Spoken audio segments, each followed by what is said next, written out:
Welcome to episode 29 of the Business Development Podcast. And on today's episode, we are introducing a brand new segment, Listener Questions. Stay tuned. The great Mark Cuban once said, business happens over years and years. Value is measured in the total upside of a business relationship, not by how much you squeezed out in any one deal. And we couldn't agree more. This is the Business Development Podcast, based in Edmonton, Alberta, Canada, and broadcasting to the world. You'll get expert business development advice, tips and experiences, and you'll hear interviews with business owners, CEOs, and business development reps. You'll get actionable advice on how to grow business. Brought to you by Capital Business Development. Let's do it. Welcome to the Business Development Podcast. And now your expert host, Lee Kennedy. Hello, everyone. Welcome back to the Business Development Podcast. And on today's episode, episode 29, we have an interesting one for you. I have decided that moving forward, as we start to get more and more listener questions in, every few episodes or so, I'm going to do a listener questions episode. I think that that's a great way to connect with you, my lovely listeners, who I would love to work with and hopefully be able to help you down your entrepreneurial or BD journeys. And also just, I think if the questions are coming in, if you have a question regarding business development or entrepreneurship or any type of sales or marketing, probably 1,000 other people also have that question. So I think that addressing these questions, they don't just help the one person who shot me the message, but they're going to help hundreds, if not thousands of people over time that have the same questions or maybe are facing the same challenges. I also just want to say, starting this episode today, that if you do have questions that you would like to send to me to be read on air, for you to be addressed on air, and hopefully to be answered for you, please send them to podcast@capitalbd.ca. Once again, that's podcast@capitalbd.ca. I'll keep a running record of them. And once we have enough questions, I will do a Q&A episode. Okay. Once again, thank you so much. You're listening to the Business Development Podcast, coming you today from very, very smoky Alberta, Canada. My gosh, my heart goes out to everybody who's been evacuated here in Alberta. Thank goodness we're in the Spruce Grove, Edmonton area, but much of our province here in Canada is on fire and the smoke is unbelievable. I can't remember the last time that I saw smoke like this. So to the thousands of people who have been evacuated from your homes, I do wish the best for you.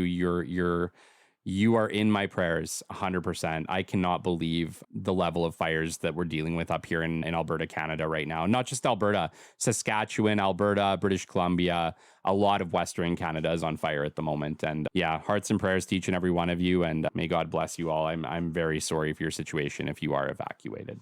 Just wanted to address that before we got started today. It's a tough spot here in Canada at the moment. We're dealing with a lot of forest fires, and it's pretty unbelievable. The fog, and it's a thick fog of smoke just hanging in the air, and the fires are still quite a ways away from us. I think the closest fires from Spruce Grove right now are probably about 100 kilometers. So it's pretty unbelievable. Anyways, just wanted to get that out of the way. If you are listening to this and you're dealing with that, my heart goes out to you. I'm very sorry for your situation, and I hope that they're able to put out those fires and that your home is okay. All right. I also wanted to start this episode today by giving a big thank you to Tash Jeffries. My gosh, my last Sunday's show. Tash is awesome. It was such an amazing episode we had. It was Think Like a Scientist. If you haven't had a chance to listen to it, you got to go check it out. Tash Jeffries has mentored, I think she said somewhere in the neighborhood of 300 plus entrepreneurs. She's a total rock star. She's mentored entrepreneurs around the world. She's been part of founders, been part of startups, all sorts of fun stuff. And she also operates Jeffries.com. If you guys are a startup or a founder looking for a little bit of help, definitely check out Tash Jeffries. And we intend to have her back for a mental health episode. She's also a mental health expert. So very mental health and wellness, I should say. And very excited to have her back and very thankful to have her on the show. Thanks again, Tash, if you're listening to this. That was an amazing show and I really appreciate it. Also, really cool thing that happened this week, too. We got another reach back from Fahim Khan. I'm not sure if you guys checked out that episode. It was The Robots Are Coming. He is the president of Aero Robotic Systems, and he reached out to us letting us know that after he did his show here, he got an absolute ton of interest in Aero Robotics. He's been receiving lots of interest from you guys, so thank you very much. Fahim is making some really amazing robots right here in Edmonton, Alberta, Canada. and really, really excited. And if you haven't had a chance to listen to that show, it's very exciting. He makes a lot of cool predictions regarding robotics and AI. So once again, that one's The Robots Are Coming with Fahim Khan. If you haven't had a chance to check it out, please go back, check out that episode. I just want to thank the listeners again, once again, for your support. We've had lots of people reaching out and just letting us know that they're happy with the podcast. They're really, really enjoying it. It's helping them. And guys, it means a ton to me. You know, the whole point of doing a podcast like this, like the Business Development Podcast, is to connect with my listeners, is to hopefully help you guys in your entrepreneurial journeys or in your business development journeys. And whenever you reach out to us, drop us a line on LinkedIn or leave us a rating or review or follow us. It means the world. It truly is the way that this podcast grows, and it truly is what keeps me motivated to continue to keep coming back. So thank you so much for all you do. Thank you for reaching out, and let us move into today's show. So today we actually got a whole bunch of questions. However, they really came from Martin Blessing. So Martin has really reached out. He had a wide range of questions regarding our LinkedIn episode. We went pretty in depth with the LinkedIn episode as to kind of the ways to utilize LinkedIn, how to use it like a professional, and how to get the most of it. I'm going to just go into briefly, once again, kind of my recommendations for how to use LinkedIn, why we want to use certain things or why we want to take advantage of certain limits. And then I'm going to move into his questions, and I'm going to do my absolute best to address them, because I think that if Martin had all these questions, I think a lot of you might have these questions as well. So we will get into questions. Not sure if this episode is going to be super long. Like I said, there's about 8 questions for us to kind of rip through. I'll do my best to get through it. But yeah, let's get started and do the first Q&A. And from there, I hope to have many, many, many more. So let's start off with LinkedIn, okay? What are some things that you should do with LinkedIn? So LinkedIn, it's amazing. It really is. For business development, for entrepreneurship, marketing, connecting with your fellow business networks, there's nothing better. LinkedIn is the bar none. There's nothing that comes close. So my first recommendation to anybody listening is that if you are not currently active on LinkedIn, if you don't have a really well set up LinkedIn profile, once again, I chatted about this in the LinkedIn episode, but what I always say regarding LinkedIn profiles, right, is it is your personal skyscraper. If your website is your business's skyscraper in the 21st century, LinkedIn is your personal skyscraper in the 21st century. And it has to be done correctly to reflect you as an entrepreneur, as a business person, as a business development rep. The picture needs to be excellent. Your content needs to be completed in full and be relevant and show your work history and your various education and whatever you can do on your LinkedIn. Make sure that it is filled up and that you look professional. You look like a rock star, because people are looking at your LinkedIn. They are finding you there and they are judging you on there. And I know that we shouldn't judge other people, but the reality is, in business, that's what's happening. People are trying to figure out who you are. So make sure that you are presenting the best version of yourself, the absolute best business or whatever it is version of you want to present on LinkedIn.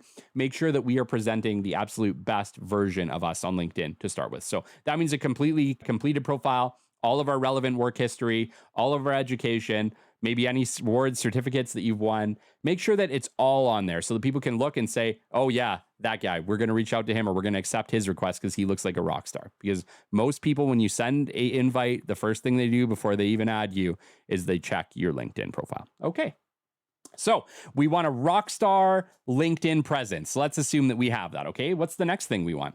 We 100% want LinkedIn Premium. If you do not have a LinkedIn Premium account, you are limited to the amount of people that you can reach, the amount of people that you can search. You know, I don't get too much into the InMails and stuff. You know that I'm not a huge fan of them. They go to basically LinkedIn junk mail, right? So you know my stance on LinkedIn InMails, but you do need Premium in order to search for the right people, to see who's searching you so that you can maybe connect with some relevant people who have searched you up or find you interesting. And we need that. Why do we need that? Because if we're doing business development entrepreneurship, there's probably a demographic of people we're trying to connect with. We figure out who our customers are, right? What are their positions in a company? Are they ops managers or whatever else, right? And so what we want to do is we want to be able to search quite a few of them because we need to send 100 invites a week. You guys know I hammer this. LinkedIn on a weekly basis allows you to send 100 invites a week, okay? If you do not take advantage of these 100 invites a week, you lose them. They don't roll over. You don't get to the next week to send 200.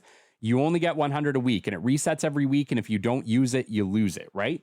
And so if we're doing business development or we're doing some type of marketing and we need to connect with people, we need to make sure that we are taking full advantage of that 100 a week. And so what we need to do is we need to hop in, send 100 invites to relevant contacts and, relevant to your industry, whatever it is you're trying to connect with, make sure that we're sending out 100. And then that way, once they're adding you, let's say you send out 100 invites and 50 connect, great. The next week, now that's stage 1 in your CRM, right? Stage 1 in your CRM is always LinkedIn digital contact, because that's where we're making our soft touch. That's where we're making our very first introduction. Okay. And we'll get into this later on because some of Martin's questions did go into this specifically. And then what's the other thing? So we always want to keep LinkedIn introductions short and sweet, really. Like we're talking like 4 or 5 lines, just a brief introduction of you, why you're reaching out, and always attach a brochure regarding what you're marketing, right? Just give them something to work with, give them something to take a look at, generate some interest. Your job in business development, marketing, entrepreneurship, if you're selling some type of product, is you need to generate interest. So find a way to very quickly, very briefly introduce yourself, introduce the product, and attach your brochure and say, hey, I'd love to follow up with you later. Remember, we're not selling anything on LinkedIn. We are generating interest on LinkedIn. We're going to follow up with these people later over the phone. And we'll get into this later on in the show. And then remember to be somewhat selective, okay? We don't want to just add any Joe Blow who sends you an invite on LinkedIn, right? Sure, we definitely want to connect with our people if there are people that can maybe help us or connects, that sort of thing. But remember, LinkedIn, even though it's got an incredibly high limit, and most people probably won't ever hit it, if you're in sales or business development, there's a solid chance that you will hit it because it's 30,000 people, right? Like I know it sounds like an astronomical amount, but if you're in BD for 4 or 5 years, I think that there's a solid chance if you're doing it properly, if you're making the 100 connections a week and you're kind of doing this thing, that you are going to hit a limit. You're going to probably hit that limit eventually. And so what we want to make sure is that if we are going to hit that limit, if that's going to happen, you're going to hit that limit with relevant people, with high level contacts, with contacts that can actually buy your product or help you get to where you want to go, depending on how you're using LinkedIn. Once again, like obviously I'm using LinkedIn from very much a marketing and business development and connection standpoint. I want to meet lots of people. I want to connect with lots of people, because I think that there's lots of synchronicities, lots of synergies going on. So we want to make sure that we're utilizing LinkedIn effectively. So I guess what I'm saying is try and keep your LinkedIn contacts relevant. Try to weed out just people trying to connect with you because they are wasting a spot for somebody who could actually help you. Okay. All right. So that's the brief rundown of LinkedIn. Okay. I think I've done a great job there of just kind of giving you guys a quick rundown of where I stand on LinkedIn. Yeah, there's a lot more to it. If you want more information, go back to my LinkedIn episode. And we go way more into depth about it and kind of how to do that properly. Okay. So this is from Martin Blessing. Martin, thank you so much for reaching out. It's an absolute pleasure. Martin reached out to me on LinkedIn and gave me some very kind words regarding the podcast. Let me know that he had some questions regarding the LinkedIn episode and sent me a nice list of questions. So I'm going to read them out to you, and I'm going to do my best in real time here to answer them. Once again, if I don't know, I will tell you. If I don't have a good answer, I will tell you. But I will do my best always to answer these questions to the best of my ability, and I hope that they help you and 1,000 other listeners. All right. So, dear Kelly, should one consider benefiting from LinkedIn Premium and write a short first message when requesting a contact? Or do you think a simple contact request is more elegant? If you choose to send a short message, what would you recommend writing? My opinion on this is you just send the contact invite, Martin, because you're going to send him a short introduction message after anyway, right? We just need to make sure that we're connecting with the right person. Like I said, you're going to probably send out 100 invites. If you send out 100 invites, the odds are you're probably going to get 40 to 50 of them. It's just, that's the way it works, right? And way more down the line, because what ends up happening is you send an invite and not everybody uses LinkedIn every day, right? So I find that like I have, in my backlog, I have thousands of unanswered invites, but the reality is they slowly trickle in. So like some weeks I'll send 100 invites and maybe I'll get 70 or 80 that week because a whole bunch of past ones caught up, logged into their LinkedIn and accepted the request. So remember, you're kind of creating a backlog of LinkedIn invites, right? So over time it'll get higher, but first expect probably about 40% to connect with you. Okay. But yes, just to answer that question specifically, I would send the introduction. I would not bother with those intro messages. Why? Because just like InMails, guys, it's really salesy. It's really advertising. What we're trying to do is build a connection. We're trying to build a human to human connection, right? We want to avoid things that bots do. Well, what do bots do? Bots send auto messages, and auto messages drive us all crazy, right? So if you want to stand out like a person, just send a regular invite. They're going to check your profile out. If it looks like something they're interested in, they're going to add you. Once they add you, that's when you send that introduction message. That's when you say, hey, I'm John with ABC Company. We do this. I think it's something you might find interesting. I've attached a brochure and would love to chat with you further. That's it. Just send it over. Give them your contact details. And yeah, maybe they reach out. If not, either way, you add them to that LinkedIn digital contact space, and we detective to figure out how to get a hold of them down the line. Okay. All right. Question number 2. Could you provide more advice as to whom to address? For example, I am currently conducting market research and would like to speak with lab experts in companies. Should I address a senior expert or the head of R&D? I know my target group, but I'm wondering where in the hierarchy I should start. So, okay, that one is a little bit tougher, Martin. In my opinion, if you know the company you're trying to contact, right? If we know the company that we're trying to get in this R&D, dude, do whatever it takes to get to where you need to go. In my opinion, you don't know which one's going to accept your invite. So why don't you add both of them? I know that it can't hurt. Like, the reality is they are both still in your industry sector. They are still potentially people that will move up in the industry. I think it wouldn't hurt in this case to actually reach out to the lab tech and the head of R&D. Why not? If you can send the same introduction to both people, right? Like, you don't have to necessarily change up your introduction pitch. So yeah, my opinion would be add them both. And then if they both accept, great, send your introduction message to both, and then add them both to your stage 1 of your CRM, or add say the hire guy to your stage 1 of CRM, if that's going to be the head of R&D. And then just make sure that in your contacts, when you're adding contacts to your CRM, you just add the other person. That way you have 2 people at that company. If the one you're getting stonewalled at, you can always get a hold of and reach out to the other, right? So yeah, in my case, when I'm marketing for, say, a maintenance firm, what I'll typically do is I might reach out to the operations manager, and I might reach out to the terminal manager or the distribution manager. And I'll actually reach out to both of them and just see which one hits. So you know how it is with any type of marketing or business development, we have to just do our detective work. And sometimes that might mean we got to talk to 5 people. But as long as there are 5 relevant people in the organization, you're going to get to where you want to go. So I think you're on the right path. My opinion in this case would be I would send it to both. I would actually send it to both, because you don't know which one's going to accept. And then once one does or both do, send your introduction, try and get a hold of them, and let them tell you where to go next. Okay. Number 3, you mentioned the importance of being specific about the people that we connect with and consider whether they add value to our network or goals. Should I always address several people within a company or R&D department, or just one person? If I approach multiple people who potentially work together, what factors should I consider? For instance, if I am rejected by one person, can I still approach their coworkers with my request? Of course you can. Of course you can. The reality is too, in a lot of organizations, they work in different areas. So you might have like one company in, say, we'll talk Canada, one company in Edmonton, one company in Vancouver, one company in Toronto, and one company in, I don't know, Calgary, right?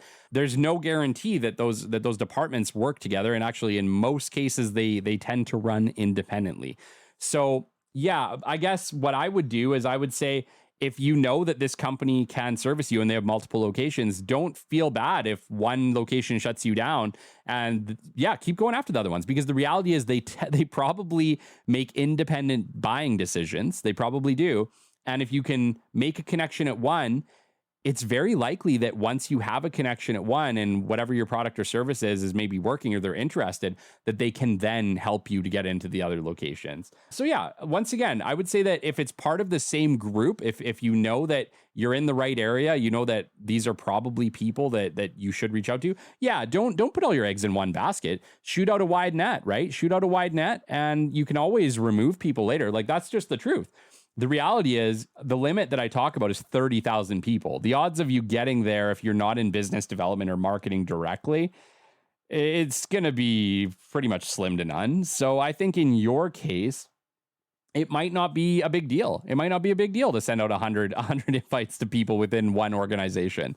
If you think that it can benefit you, Martin, if you think that that's the way that's going to work for you to get to the people that you need to get to, go for it. Obviously, what I'm trying to advocate for is we want to try to do this in as little amount of people as possible. So sure, if you reach out to the head of R&D or you're reaching out to somebody a little bit higher up, going to give you a little bit more leverage, might be one less person to talk to get to where you want to go. But if you're getting stonewalled or you're just not able to find that person, yeah, absolutely. Connect to someone else and ask for help. You would be surprised how many times if you just say, hey, I'm with ABC company, we're selling this service, and I have no idea who to reach out to. I'm getting stonewalled here. Can you help me? I think you'd find a lot of times people may not be willing to give you an email or like a phone number, but very likely, like a lot of the time, I would say in my case, 80 to 90% of the time, you can get a name. And if you can get a name in this modern day and age, a little bit of Googling, a little bit of LinkedIn searching, I think you can find who you're looking for. Okay, question number 4. Regarding response time. When someone replies to my contact request and I have mentioned my interests or have made a request for a chat/interview, should I kindly remind them if they haven't replied? If so, when would be an appropriate time to do so? So, okay, Martin. So we talk about in the previous LinkedIn episode, we chat about using the CRM, and I have an entire other episode on CRM, right? Remember, LinkedIn isn't for selling or scheduling your meetings. It's just for making that introduction. We have to make our soft introduction to move forward, right? Like it's just, we have to make the soft introduction. That's all LinkedIn is for.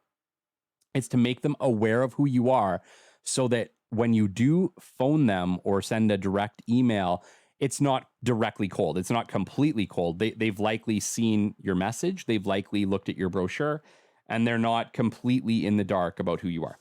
So just to address this specifically, no, we don't want to keep bugging them on LinkedIn. We just want to use that LinkedIn to make that initial introduction. After that part, Martin, we want to be trying to figure out how to get a hold of them. So what I would be doing is I would look on LinkedIn, figure out, okay, where are they located? What is the likely location they work at? Do some Googling, try and find the phone number for that location. Reach out directly. If you have their name, it's really easy. Most of these auto attendants are literally, do you know the name? Punch 3 numbers and we'll put you in touch. So if you know their name and you can figure out hopefully what home base they're working at, just call the main line and try to get to their answering machine. If you can get to their answering machine, you're on point. Move them into contact made and then follow up once per week. Okay, once per week. That means one message, one email. If you get them on the phone and have a conversation, just let that be the conversation for the week and follow up the next time. Okay. The secret with BD, good BD, is you do not want to get annoying. If you get to the point where like you're calling them, say every second day, every third day, you start to become annoying. And if somebody deems you annoying, my gosh, man, they're never going to buy from you. You're not going to get what you want. Okay. So the secret is to be courteous, and we be courteous by being consistent, but being consistent at a once per week basis. Okay. One contact per week. If you get them, if you leave a message, if you send an email, and then wait for them to hit the ball back over the net. It's like tennis, right? We want to hit the ball over to them and let them hit the ball back, right? That's how a good conversation works. Send an introduction, leave a message, wait for them to get back to you. If they don't get back to you, wait an entire week and hit the ball again. And then you can make a call into how many times you're going to do that before you start to dig a different hole or look a different direction. But in my experience, you probably want to give them at least 10 times. You want to reach out at least 10 touches, 10 times before you give up on them and move to someone else. Because yeah, it's definitely going to take longer than you think. You know, if you're only doing it 3 or 4 times, it's very likely it's not enough. If you're into that like 14, 15, 20 range, it might be time to try to find a different contact. Okay. Okay. Question number 5. When making introductions, should I address the contact by their first or last name? How do you address your friends, Martin? How do you address your friends? You address your friends by their first name, right? The only situation where I would think that you may not address them by their first name is in the case of a doctor. I think it's more appropriate to call a doctor Dr. John or Dr. Abel. They've worked very hard to earn that label. I think it's a good sign of respect to give a doctor and allow and address them as a doctor. But yeah, if it's just like John Smith at AC Company, hey, John, how you doing today? Address them like you would address your friend. Why? Because that's the relationship level we're trying to create, right? We're trying to create friendly relationships with our customers, with these people. And if you start to address them by their last name, it just comes across really businessy, really gimmicky. I think most of us like to be addressed by our first name. And I think that you will do well to do the same. Just address them by their first name. Number 6, what are the possible uses for my contacts? From what I understood in your episode, you can use them to reach out by posting on your LinkedIn account, but you can also contact them directly to ask for help or inquire if they might be interested in a product. In my case, I would like to interview these people. Yeah, man, they're your contacts. What's really cool, at least with the podcast and with Capital Business Development, and I use my LinkedIn on behalf of even my clients, right? It's just a great network of people. My gosh, the support that I've found from my clients on the Business Development Podcast or on Capital Business Development, just using my LinkedIn, just letting them know, hey, this is kind of what I did this week. We got this great episode coming up. You should check it out. And it's really cool because I have like a great group of people now that reach out on LinkedIn and like my posts and comment on my posts and start conversations and send me messages and support, lots of support. And yeah, you can use your LinkedIn kind of however you want, really. Once you have these contacts, by all means, if you got surveys, if you got ways to do it. However, my recommendation would definitely be to reach out to them directly, right? If you do want them to fill out a survey, if you do want to interview them, make a personal connection, reach out to them via message. Introduce yourself, be like, hey, I think you're amazing. I would love to learn more about you. I have this great survey, or I have this interview that I would really like to have you on, and just make it personable. Type a really nice message for them and make it personable. Try not to sound like a robot when you're doing it, right? Try to sound like yourself, because that's who people want. People want Martin, right? But yes, 100% use your network as it goes forward. If you're starting to get lots of people, like it sounds like you're in science of some type, research and development, that sort of thing. Yeah, you're going to grow this amazing network of R&D people, of scientists, of whatever else that you're working with. So yeah, absolutely. You should definitely use your LinkedIn network. Ask them for help. Ask them for anything. I think you'd find that most people are willing to help you. So yeah, there's lots of uses for your LinkedIn network. Obviously my uses might be different than your uses. So me just saying what I would do with them doesn't necessarily help you or the listeners. But the reality is you can definitely leverage your LinkedIn network. And I would say that, frankly, I don't think that we would have been nominated for the Quill Podcast Award had I not asked my LinkedIn network for help, had I not asked all of you for help. And it's your networks that make or break you. So 100%, just be kind about it, right? Always be humble, always be thankful, and don't expect people to do anything for you, because nobody really has to. It's all out of the goodwill of their hearts. Okay, number 7. If I choose to do so, how should I approach it? Should I include it? Should I include my request with my introduction? Should I send reminders? What can I realistically expect in terms of response rate? How many responses per week should I anticipate? Okay, so he's asking this in relation to the previous question, where he's saying that he would like to interview some people on his network. Yeah, so I hope that I addressed that in my previous answer, Martin, where I just said I think you should approach it directly. I think you should reach out to them all individually through a LinkedIn message, or heck, here's this. Let's say that you've been doing your BD and you've actually got these people's phone numbers and direct contact info.